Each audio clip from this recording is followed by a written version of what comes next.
এবার দেখাবো কিভাবে কন্যাশ্রী রূপশ্রী প্রকল্পেও জালিয়াতি চলছে।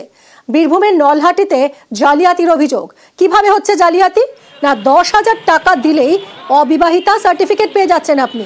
বিবাহিত যারা, তারাও অবিবাহিত সার্টিফিকেট পাচ্ছেন এই 10,000 টাকার বিনিময়ে। কে দিচ্ছেন? নলহাটির ভদ্রপুর পঞ্চায়েতের প্রধান। অবিবাহিত সার্টিফিকেট কোথা থেকে ব্যবস্থা করছেন? ওই প্রধানের কাছ থেকে। প্রধান কি বললো? দিল? প্রধান দিয়েছে। কি নিয়েছে? 10,000 টাকা নিয়েছে। 10,000। আপনার বিয়ে কবে হয়েছিল? 3 বছর আগে। কন্যাশ্রী স্কুল থেকে এসেছিল না, আমি অবিবাহিত সার্টিফিকেট নিয়ে আসতে গেছিলাম প্রধানের কাছ থেকে। আমার সরকার প্রত্যেক ফ্যামিলিকে যেন ভালোভাবে থাকতে পায়, প্রত্যেক ফ্যামিলি যেন ভালোভাবে খেতে পায়, এই সরকার চাই। কিন্তু এই সরকার হওয়ার পক্ষে যে এরকম দুর্নীতিবাজ প্রধান থাকলে আমাদের দেশের কিন্তু অচল হয়ে পড়বে। যে প্রধান কি করছে, বিবাহিত মহিলাদের অবিবাহিত সার্টিফিকেট দিচ্ছে।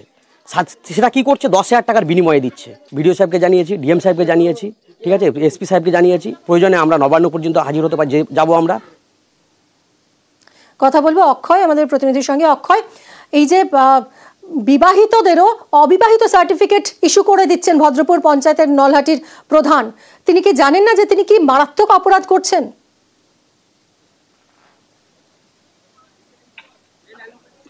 দেখো মিমিদি, তোমাকে প্রথমে বলে রাখি, বীরভূমের নলহাটি 2 নম্বর ব্লকের যে ভদ্রপুর 2 নম্বর গ্রাম পঞ্চায়েত, সেই 2 নম্বর গ্রাম পঞ্চায়েতের যিনি প্রধান তনুজা খাতুন বিবি, তার বিরুদ্ধে চাঞ্চল্যকর অভিযোগ তুলেছেন ওই গ্রাম পঞ্চায়েতের যে মোস্তফা ডাঙ্গাপাড়া গ্রাম, সেই গ্রামের বেশ কয়েকজন বাসিন্দা। এবং তাদের মূলত যেটা অভিযোগ যে বিবাহিতদের শংসাপত্র দেওয়া হচ্ছে অবিবাহিত বলে, এবং রূপশ্রী এবং কন্যাশ্রী প্রকল্পে যে টাকা, সেই টাকা কিন্তু তোলা হচ্ছে এবং অর্থের বিনিময়ে পুরো কাজটা হচ্ছে, তেমনটাই অভিযোগ তুলেছে সেই গ্রামের বাসিন্দারা। এবং তারা জেলা শাসকের কাছে অভিযোগ করেছে, পুলিশ সুপারের কাছে করেছে এবং নলহাটি 2 নম্বর ব্লকের বিডিওর কাছে করা হয়েছে।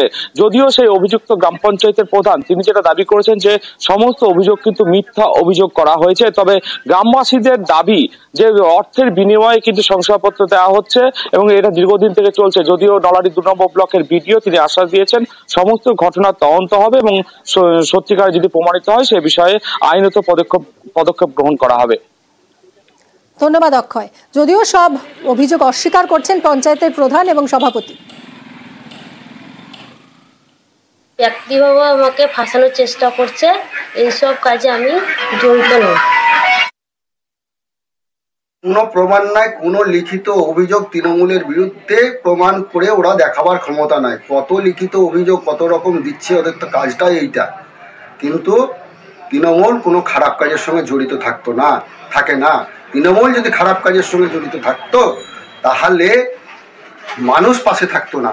মানুষ আছে, কে কি বলছে আমাদের দেখে দরকার নাই। তৃণমূল কোনো অপরাধ করে না, তৃণমূল কোনো অপরাধ করবে না।